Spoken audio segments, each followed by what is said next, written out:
All right, we are up to step number 15. It's one of my favorite steps, okay? This is like, whoo, epic, okay? My wife behind the camera, she's like doing a jig because as soon as I got this, bam, I'm like, button. Anyway, this is about 80-20ing her or his sexual experience. Now, I've already talked to you about the 80-20 rule. I've already talked to you about 80-20ing the I love yous. This is doing what is most impactful to that person in order to have the greatest result, okay?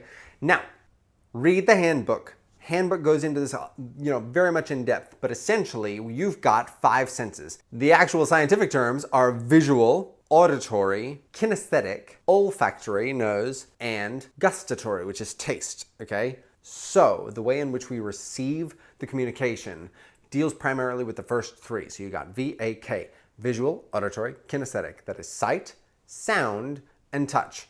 Okay, and especially when it comes to the sexual experience of a person, they are going to have a dominant one. Now, just because I might be a dominant right hand, does that mean I never use my left hand? No, it just means that this is my preference. So if we can figure out what their sexual preference is in terms of sexual communication, then so much the better. We are going to get that 80% result from 20% of the effort, and it is like a friggin' hot button that you can press over and over and over again. And like I said, my wife was dancing a jig behind the camera because boom, got it.